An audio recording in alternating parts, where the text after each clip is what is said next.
नमस्कार व्यूअर्स, एक बार फिर से स्वागत है आपका आईएएस पॉइंट के इस चैनल पे। और आज हम पढ़ रहे हैं आपका भारत में नियोजन अध्याय। हम वैसे शुरू करेंगे जहां आपने छोड़ा था। एनपीसी के गठन के बाद जो इम्पोर्टेंस आपके ग्रोथ होते हैं हुई थी इस दिशा में, जिसने स्वतंत्र भारत में सम्मिलित नियोजन की नींव रखी थी, उनके बारे में पढ़ रहे थे। जो आपके कुछ यहाँ पे पॉइंट्स हैं जो आपको ये दिखाते हैं कि जो भारत में स्वतंत्र सम्मिलित नियोजन की नींव रखी थी इन्होंने, ठीक है, उन्हें इन जो आपके पॉइंट है इन प्रकार से देखा जा सकता है। शुरू में आपने पढ़ा कि आपकी जो है विश्व स्तरीय योजना जो है वो पहले आती है, फिर आपने फिक्की प्लानिंग के बारे में पढ़ा, ठीक है। तो उसी को हम आगे कंटिन्यू करते हैं।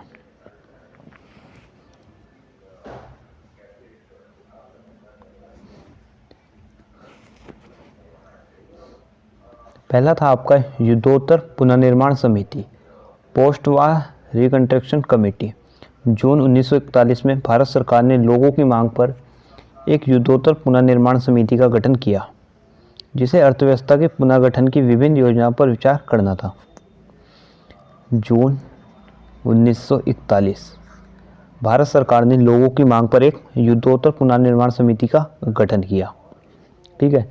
इसका क्या कार्य था? जो अर्थव्यवस्था है उसके पुनर्गठन की विभिन्न योजनाओं पर विचार करना था कि उनका जो पुनर्गठन है वो कैसे हो सकता है, उस पर विचार करने का काम था, ठीक है। दूसरा पढ़ते हैं हम।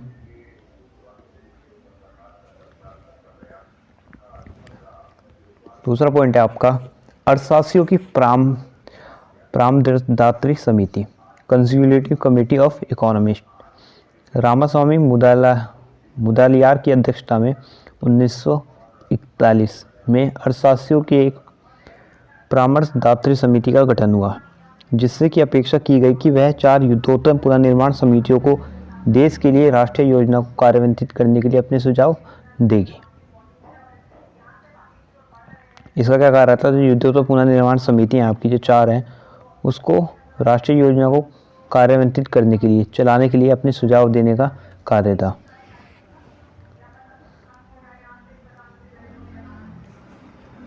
हालांकि इस समिति ने अर्थव्यवस्था के विभिन्न क्षेत्रों के लिए अनेक योजनाएं सुझाई, लेकिन उनका व्यवहारिक महत्व नगण्य था और उनमें अकादमिक पूर्वाग्रह भरे पड़े थे।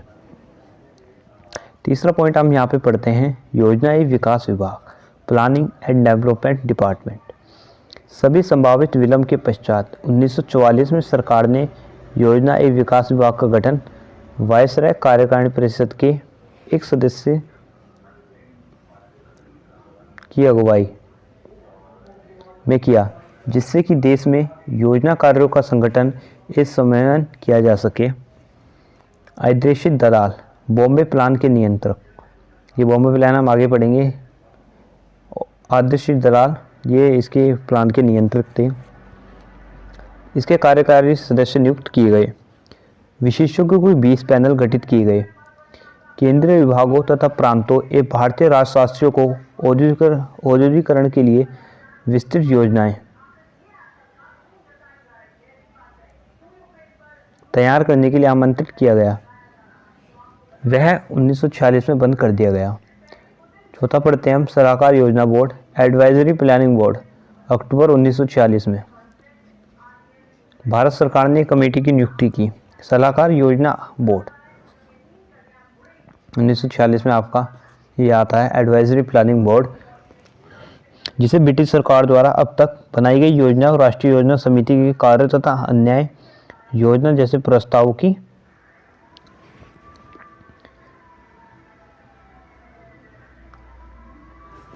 प्रस्तावों की समीक्षा का दायित्व सौंपा गया। इसके साथ ही बोर्ड को नियोजन के भावी तंत्र तथा उद्देश्यों एवं प्राथमिकताओं के संबंध में अपने अनुशंसाएं भी देनी थी। बोर्ड ने एक एकल चुस्त अधिकार संपन्न संगठन, जो कि सीधे मंत्रिमंडल के प्रति उत्तरदायी हो, जो लगातार नियोजन के सभी पहलुओं व प्रक्रियाओं पर नजर रखे। यह वास्तव में एक राष्ट्रीय नियोजन आयोग के गठन की स्पष्ट सलाह थी, जैसे कि फिक्की 1934 में थी, जिसे विकास नियोजन के क्षेत्र में स्वायत्तता या सर्वाधिकार हासिल होगा, जो कि केंद्रीय मंत्रिमंडल के साथ मिलकर कार्य करेगा तथा प्रांतों के विकासात्मक निर्णयों को भी प्रभावित कर सकेगा। यह आखिरकार होकर रहा, जबकि 1950 में योजना आयोग का गठन किया गया, जो आपका प्लानिंग कमीशन है।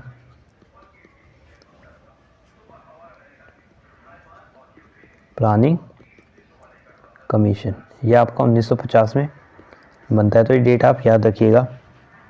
क्यों बनता है हम यह पढ़ेंगे। बोर्ड ने अपनी रिपोर्ट 1947 स्पष्ट रूप से विचार व्यक्त किया कि बड़े उद्योगों का जो समुचित विकास तभी संभव है जबकि राजनीतिक इकाइयाँ चाहें, वह केंद्र हो या राज्य, एक साझी योजना के अनुरूप कार्य करने पर सहमत हो। इस सुझाव का स्वतंत्र भारत में नियोजन प्रक्रिया पर व्यापक प्रभाव हुआ, जैसा कि बोर्ड विकास की नियोजन की एकबद्धता की प्रकृति प्रदान करने की हमेशा कोशिश करता रहा है। लेकिन इस प्रक्रिया के अंतर्गत भारतीय नियोजन की केंद्रीकृत होने की प्रवृत्ति भी विद्यमान थी, जिसके विरोध में अनेक राज्य आपत्तियां उठा सकते थे और इसका परिणाम केंद्र राज्य संबंधों में गिरावट के रूप में सामने आता है। हालांकि 1920 से ही राजनीतिक नेतृत्व देश में विकेंद्रीकृत नियोजन की जरूरत के प्रति सचेत रहा था। अगला प्लान पढ़ते हैं हम आपका Bombay plan. The Bombay plan Bharat के आर्थिक विकास की योजना, a plan of economic development of India का ही लोकप्रिय नामकरण बॉम्बे प्लान हो गया। जो इंडिया की विकास योजना रहती है, आर्थिक विकास योजना, ठीक है, उसी का ही लोकप्रिय नाम बॉम्बे प्लान हो गया, ठीक है, जिसे भारत के प्रमुख पूंजीपतियों के एक ही वर्ग ने तैयार किया था।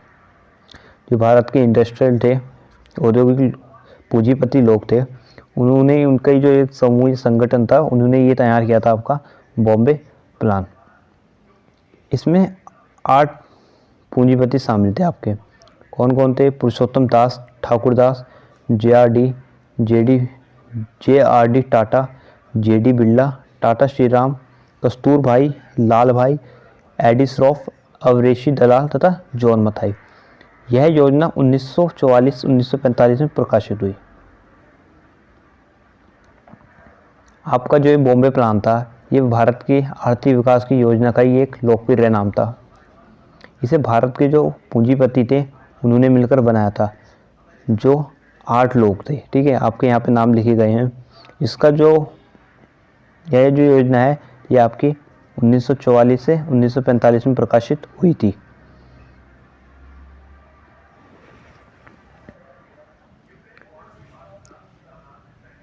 उपरोक्त 8 पूंजीपतियों में पुरुषोत्तम दास ठाकुर दास राष्ट्रीय योजना समिति के 15 सदस्यों में एक थे। जो आपकी नेशनल प्लानिंग कमेटी बनती है, उसमें जो 8 पूंजीपति लोग थे, उनमें से पुरुषोत्तम दास ठाकुर दास ये योजना समिति के भी सदस्य रहे हैं। जो 15 सदस्य होते हैं आपके थे उस वक्त योजना कमेटी के, योजना समिति के, उनमें भी इनका नाम शामिल रहा है। शेष 3 जे.आर.डी. टाटा, जे.डी. बिरला तथा लाल श्रीराम राष्ट्रीय योजना की उप समितियों के सदस्य थे, जो जिनकी संख्या थी कुल 29। आगे देखते हैं हम।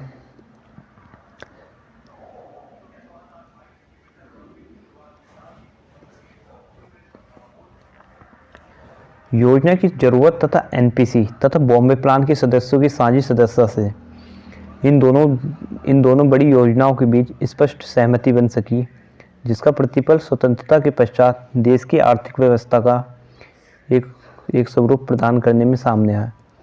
इन समितियों में से कुछ प्रमुख की भी चर्चा यह आवश्यक है, ठीक है। यहाँ पे अब हम इनकी चर्चा करेंगे, जो आपका जिसका प्रतिफल देश की जो आर्थिक व्यवस्था का एक स्वरूप प्रदान करने में सामने आया था। इन सहमतियों में से हम कुछ की चर्चा करना भी यहाँ पे आवश्यक है। जैसे पढ़ते हैं,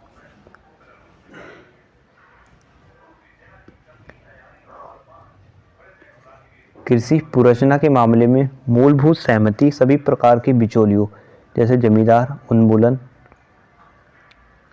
का उन्मूलन, न्यूनतम मजदूरी, कृषक उत्पादकों को न्यूनतम अथवा उचित मूल्य की गारंटी, सहकारी संस्थाएं, ऋण एवं विपणन सहायता, औद्योगिकरण पर सहमति जिसके तहत दोनों योजनाओं ने भारी पूंजीगत वस्तुओं तथा मूलभूत उद्योगों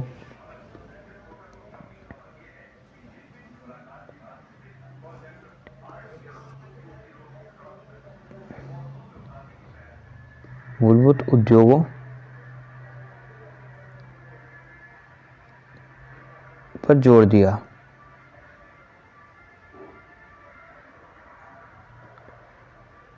थर्ड पढ़ते हैं हम यहाँ पे, सोवियत योजना से सीख लेकर एनपीसी तथा बॉम्बे प्लान दोनों अनिवार्य उपभोग वस्तु उद्योगों का विकास साथ ही चाहते थे, लेकिन थोड़ी धीमी गति से। फोर्थ पॉइंट है हम आपका यहाँ पे, दोनों योजनाएं माध्यम योजना उद्योगों, लघु उद्योगों एवं कुटीर उद्योगों को प्रोत्साहन देने को महत्वपूर्ण मानती थी, क्योंकि इसमें अधिक रोजगार पैदा किया जा सकता था और बदले में कम पूंजी तथा कम स्तर के संयंत्रों एवं मशीनरी की आवश्यकता थी। अगला यहाँ पे, दोनों योजनाएं मानती थी कि राज्य की अर्थव्यवस्था में नियोजन, नियंत्रण तथा अर्थव्यवस्था के विभिन्न क्षेत्रों जैसे आपका व्यापार, उद्योग तथा बैंकिंग को राज्य के स्वामित्व, जो आपका सार्वजनिक कोष होता है, अथवा प्रत्यक्ष एवं अत्यधिक नियंत्रण के माध्यम से एक सक्रिय भूमिका निभानी थी। VI है आपका यहाँ पे अगला पॉइंट, दोनों ही योजना ने समाज कल्याण के व्यापक उपायों का पक्ष लिया।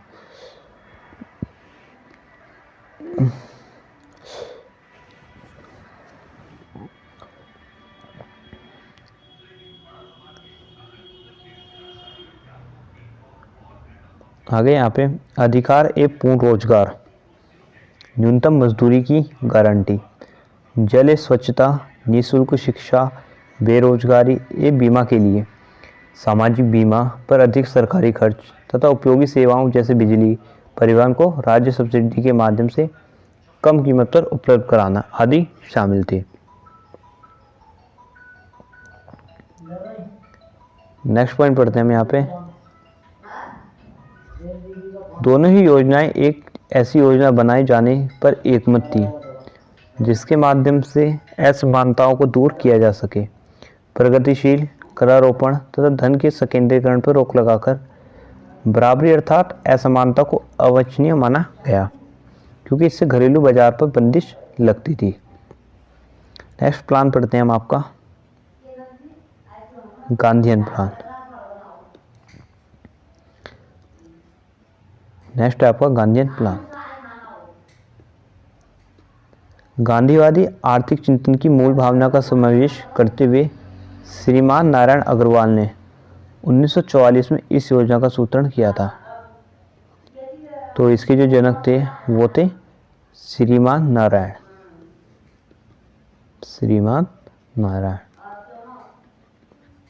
कब किया था इन्होंने? 1944 में इस योजना का सूत्रण किया था, ठीक है।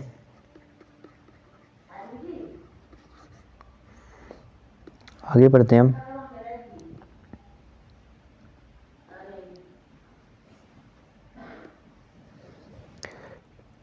इस योजना में कृषि पर अधिक जोर दिया गया था, यहाँ तक कि अगर उन्होंने औद्योगिकरण का भी पक्ष लिया हो, कुटीर एवं ग्रामोद्योग के स्तर तक ही, ना कि एनपीसी तथा बॉम्बे प्लान की तरह बड़े एवं भारी उद्योगों का समर्थन किया। इस योजना ने भारत के लिए एक विकेंद्रीकृत आर्थिक संरचना की रूपरेखा प्रस्तुत की, जिसमें आत्मनिर्भर गांव की व्यवस्था होगी।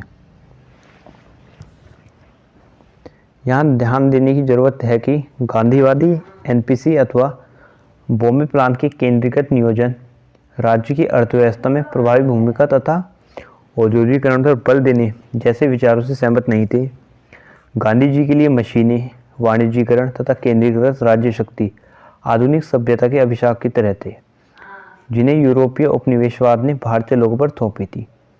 गांधी जी के अनुसार उद्योगवाद ना कि उद्योग लगाने की अक्षमता,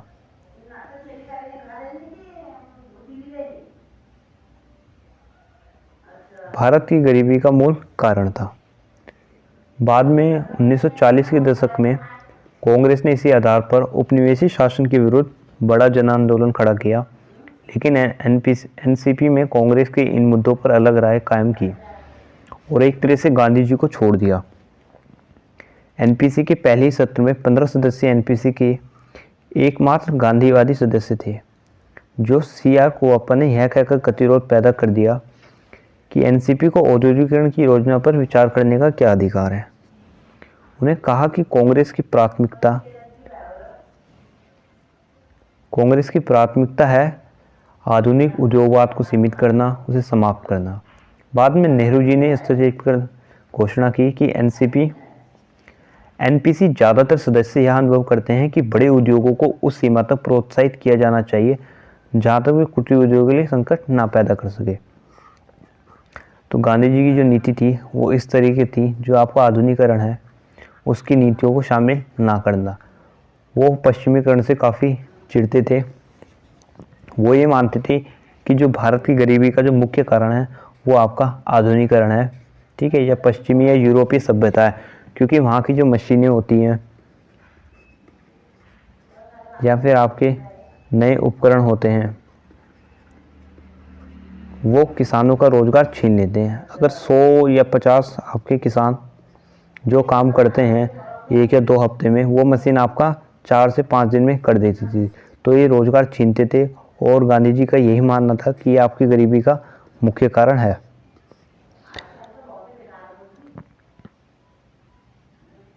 जो आपके सी कुमारप्पा थे उन्होंने यह कहकर गतिरोध पैदा कर दिया कि एनसीपी को औद्योगिकीकरण की योजना पर विचार करने का क्या अधिकार है। उन्होंने कहा कि कांग्रेस की प्राथमिकता है आधुनिक उद्योगवाद को सीमित करना, ना उसे समाप्त करना, ठीक है। बाद में नेहरू जी इसमें हस्तक्षेप करते हैं और कहते हैं कि एनसीपी ज़्यादातर सदस्य यह अनुभव करते हैं कि बड़े उद्योगों को उसे उस सीमा तक प्रोत्साहित किया जाना चाहिए जहाँ तक कि वे कुटीर उद्योग के लिए संकट ना पैदा कर सके। जो आपके बड़े उद्योग होते हैं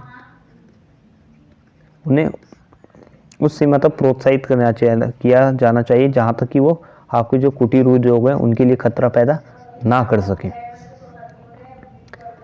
यह एक लंबा वैचारिक गतिरोध चला जिसने इस योजना के माध्यम से नियोजन अथवा योजना के बारे में गांधीवादी मत को रखने की अनिवार्यता पैदा कर दी। नेक्स्ट प्लान पढ़ते हैं हम,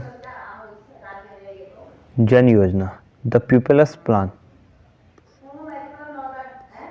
1945 में एक और योजना सामने आई, ठीक है, ये 1945 में आई थी आपकी, जिसका सूत्रण किया था रेडिकल ह्यूमनिस्ट नेता M.N. राय ने, ठीक है, M.N. राय, ठीक है। इन्होंने इसको सूत्रण किया था, जो कि युद्धोत्तर पुनर्निर्माण समिति इंडियन ट्रेड यूनियन से संबंध के अध्यक्ष थे।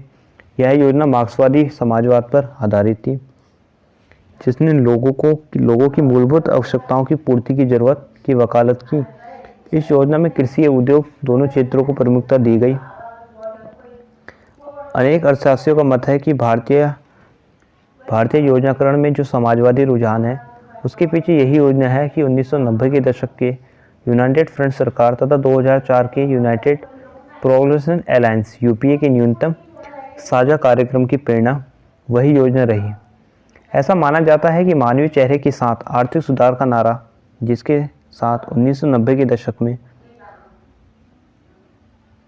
आर्थिक सुधारों की शुरुआत हुई, उसने इसी योजना को जनप्रतिनिधि दी थी। ऐसे ही बहुत आगे भी बहुत सारे प्लान हैं, तो अभी हमने काफ़ी पढ़ लिया। ये आपका गांधीवादी प्लान पढ़ लिया आपने, ठीक है, जन प्लान हो गया, आपका जन योजना होगी, थोड़ा उसके बारे में भी जाना हमने। आपका बॉम्बे प्लान के कुछ होते जो आपको इकोनॉमी को ग्रोथ करने के लिए क्या क्या उसमें प्लान में क्या क्या कार्य किए गए थे, और बाकी हम नेक्स्ट वीडियो में पढ़ेंगे। और भी इसमें काफ़ी प्लान है, तो आज के लिए इतना ही काफ़ी है। तो ये काफ़ी लंबा चैप्टर होगा आपका, तो मिलते हैं नेक्स्ट वीडियो में। अगर आपने IAS पॉइंट के इस चैनल को सब्सक्राइब नहीं किया है तो आप IAS पॉइंट के इस चैनल को ज़रूर सब्सक्राइब कीजिए। आपको इससे इस चैनल पे बहुत ही नॉलेजेबल वीडियो मिलती रहती है, ठीक है। तो जल्दी मिलेंगे एक नई वीडियो के साथ। Thank you.